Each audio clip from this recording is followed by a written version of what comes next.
Atha Yoga Anushasanam. Namaste. Welcome to Unravel the Thread, a podcast for people who want to apply the Yoga Sutras to yoga practice and to life today. Available online at simple-yoga.org, where you can also find courses, articles, videos, and guided meditations to enrich your practice. I am Ruben Vázquez, your companion on this journey of exploration. I am grateful for your comments and questions. It really makes my day to know that Unravel the Thread is making a difference in your practice and in your life. This podcast presents excerpts from the book Unravel the Thread, the complete guide for living the Yoga Sutras today. If you love the podcast and want to support my work as an independent content creator, on the simple-yoga.org website, you can easily donate to keep the podcast going. On today's episode, we continue our journey through Chapter 3 of the Yoga Sutra with Sutra 345, that says, Meditative integration, samyama, on the relationship between the physical, the generic nature, the subtle, the inherent qualities, and the purpose of any element results in mastery over the constitutive elements of all natural phenomena. Consistent with the rest of the Yoga Sutra, Patanjali continues describing the effects of these advanced practices, now at their highest levels.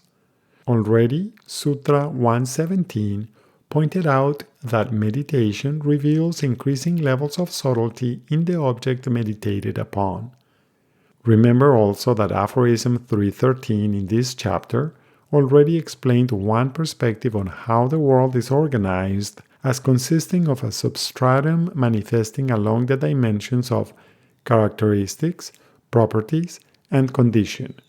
These three dimensions are the field of interaction between the elements and your senses. In this sutra, the samyama practice is directed to the elements that make up everything in the universe. The elements mentioned here are the 5 elements listed by the Samkhya philosophical school. Samkhya is concerned with classifying existence according to its different categories of manifestation. According to Samkhya, the 5 fundamental elements are earth, water, fire, air, and space or ether, akasha, mentioned in the previous aphorisms. This sutra states that practicing samyama on these elements and their different aspects of manifestation leads to mastery over the fundamental properties of all sensory phenomena. Each element has 5 interrelated aspects: physical, generic, subtle, inherent qualities, and purpose. The first level is what can be perceived by the senses. If you are tasting water, you taste its temperature, texture, and flavor. Each element has its own physical characteristics that change. They are not fixed. Increasing the level of subtlety requires practicing samyama on the generic aspect of the element. In the case of water, it would be its quality of being liquid. Deeper than the generic quality is the subtle aspect of the element, which is its indescribable, most fundamental aspect, its essence. This is the indivisible essence beyond the level of the senses that can be perceived only in the state of integration, samadhi. The inherent qualities of that element are a combination of its interactive tendencies towards wholeness or clarity, sattva, inertia or darkness, tamas, and agitation or activity, rajas. These tendencies were mentioned previously in Sutras 218 and 219. The final aspect of the element is its purpose as an object of experience. Is it causing you to attach to your experiences, or is it a vehicle to liberation from your sense of self?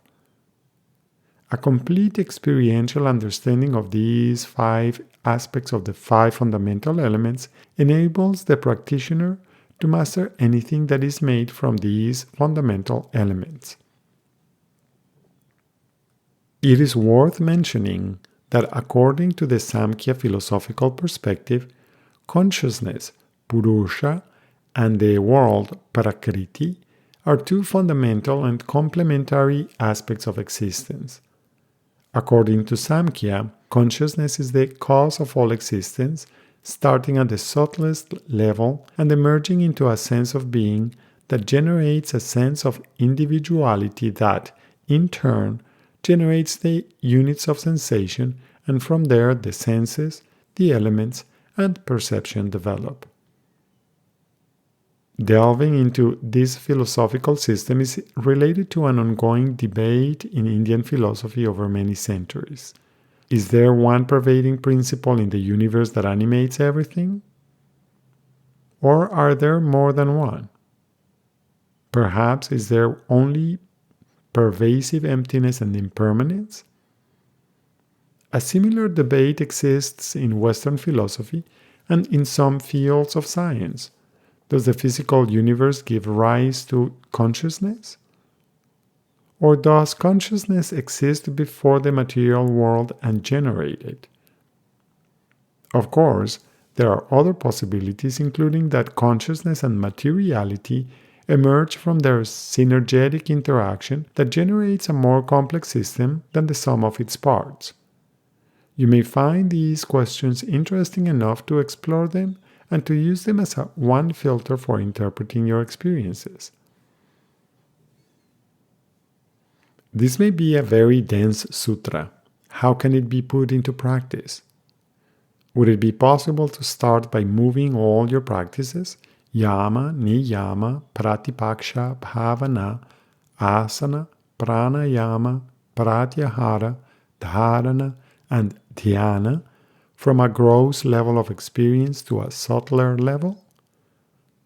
For instance, in present times, the most popular aspect of yoga is the physical practice, asana. A yoga practice consisting only of asana will have results mostly in the physical realm, helping with fitness and health when practiced consciously. When you expand your practice to have a strong foundation on the yama and niyama, your yoga practice will extend to your mind and emotions, helping you refine your attitude and perspective through love and contentment. Next, if you enrich your practice with pranayama, in addition to enhancing your respiratory function, you will directly experience its purifying effects, and you will prepare yourself for pratyahara and the meditative limbs. Each one of the limbs takes you into experiencing deeper levels of subtlety. Rather than isolating the different limbs of yoga, you can yoke them together to act synergistically on all aspects of your being. You may also choose to try the following questions to move towards application of this sutra. What happens when you try to meditate on each one of the 5 elements? Could it be possible to find out if the intricate levels of manifestation of each element can be experienced directly through meditation? Might it be possible that such subtler levels of experience offer a different approach to your sensory experiences? What is your purpose in experiencing the primordial elements that make up life? Is it really possible to gain access to the most fundamental aspects of existence through meditative integration?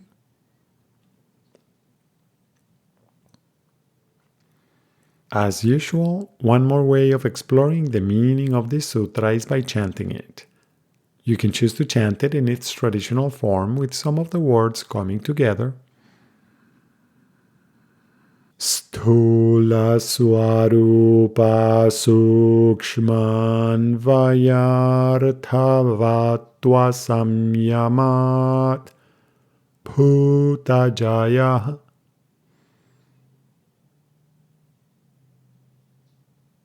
Another option is to chant each word in the sutra individually. Sthula, Swarupa, Sukshma, Anvaya, Arathavatva, Samyamat, Bhuta, Jaya. Sthula, Swarupa, Sukshma, Anvaya, Arathavatva, Samyamat, Bhuta, Jaya.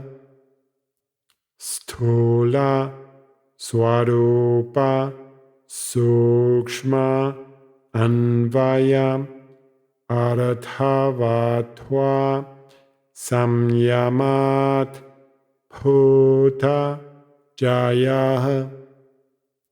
Sthula, Swarupa, Sukshma, Anvaya, Arathavatva, Samyamat, Bhuta, Jaya. Sthula, Swarupa, Sukshma, Anvaya, Arathavatva, Samyamat, Bhuta, Jaya.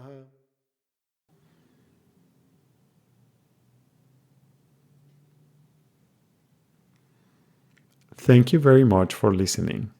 I hope you can join me for the next episode when we will continue our exploration with Sutra 346.